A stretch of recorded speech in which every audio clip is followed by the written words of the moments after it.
Defense played pretty well for the most part.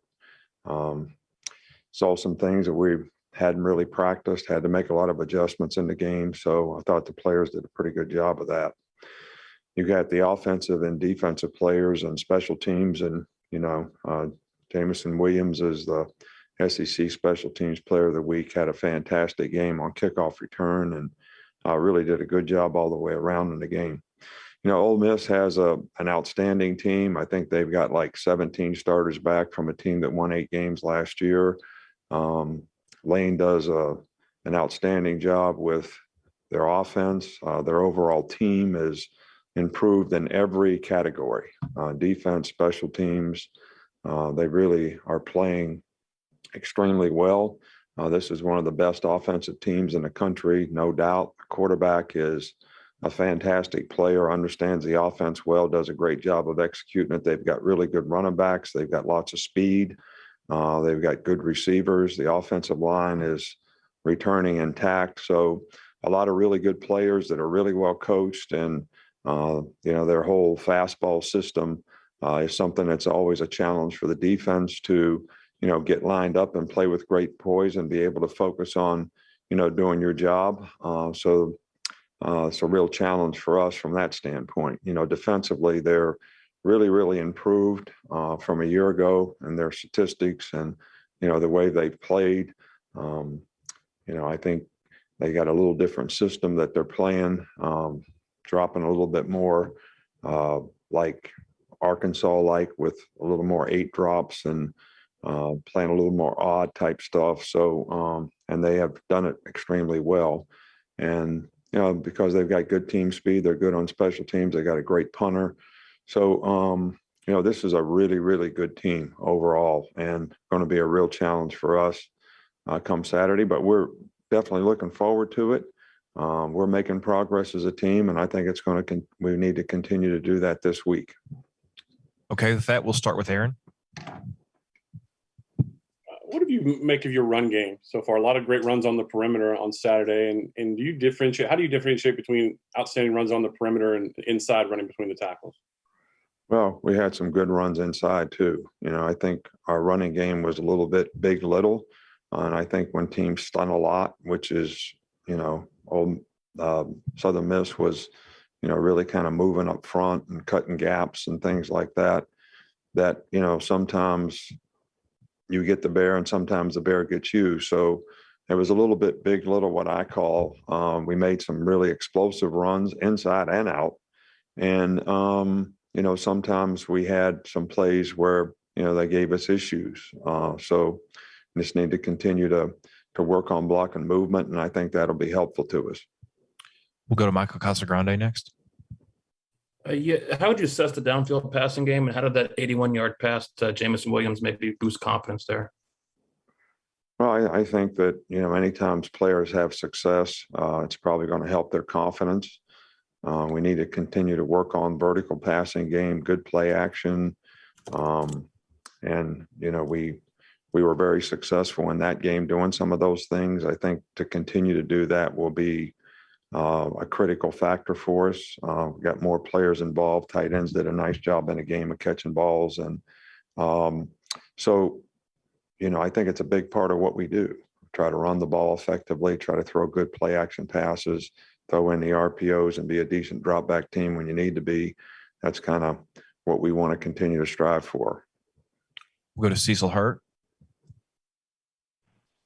Coach, you mentioned Ole Miss using a lot of 8 drops.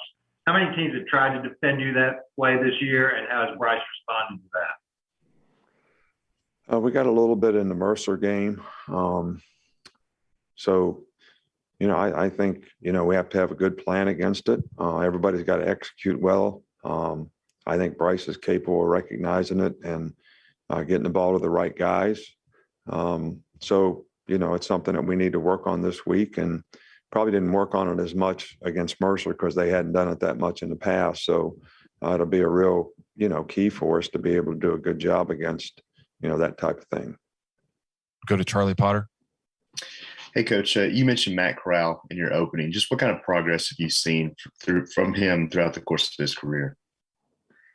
Well, he played really well against us last year. I mean, the guy's very elusive. He can extend plays, very accurate passer, executes their offense extremely well. Um, he can make plays with his feet. He does pull the ball every now and then. They do have a quarterback run here and there, not a lot, but just enough to, sort of make you defend it on defense. But the combination of things that they do in the running game and the passing game, they're difficult to defend. And he is about as talented as guys anybody we've seen run and pass for a long time.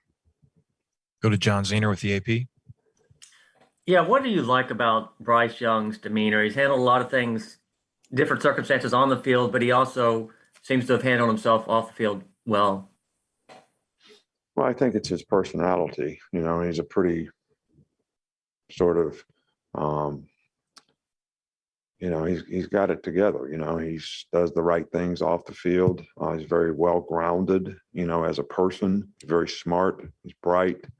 He makes good choices and decisions in everything that he does. And I think that's just who he is. And, I think it's an asset for especially a guy that has his level of experience to have that demeanor because he doesn't get frustrated and he can go play the next play.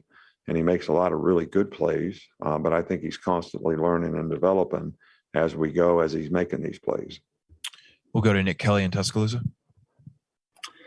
Where's B-Rob's health at heading into this week? Yeah, B-Rob's going to practice today, and hopefully, we'll go day to day with him and see how he develops. But we're hopeful that he'll be, 100% by game time. We'll go to Blake Totmeyer. And Nick, Lane is asked quite a bit about what he learned from you during his time in Tuscaloosa. I'm curious, what would you say is the biggest thing that you learned from Lane?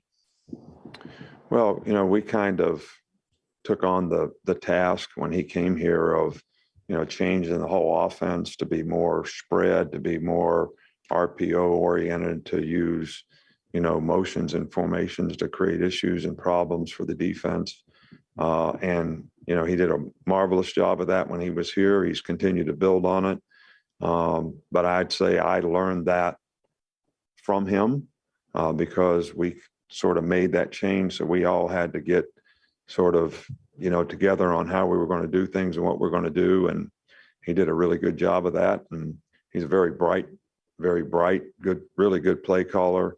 So I learned a lot of offensive football from him. We'll go to Stephen. Coach, Alabama, a lot of young guys in the defensive line, but where has Jamil Burroughs taken that next step? He's working and doing a good job. He's got really good quickness and explosive, power. I think, the thing with most of our young guys is they have to be able to execute and do what they're supposed to do. If they're supposed to slant, if they're supposed to take a different gap.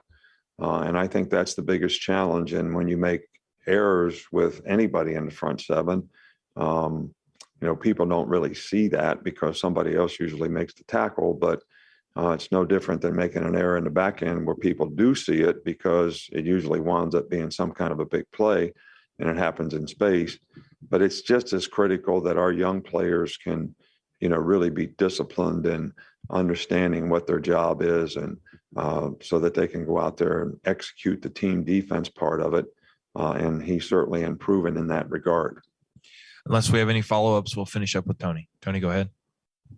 Yeah, when Bryce is making a play or escaping or running out with his legs, is there ever a moment where maybe you're surprised from what he can do on the sidelines? And just as a head coach, what is your thought process like when he's kind of making those escaping plays?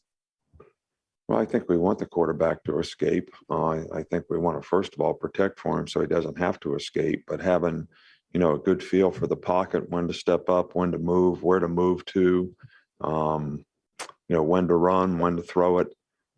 Those are all instinctive things that I think make a guy a really good quarterback. So, I'm always very pleased to see, his ability to do all those things. We don't want him to take hits, but but he can take hits in the pocket or he can take hits out of the pocket.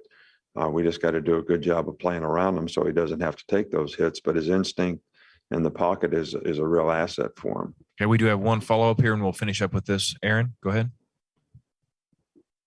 You mentioned the progress that Ole Miss has made on defense from last year to this year. What areas sort of jump out to you in studying from last year to this year's unit?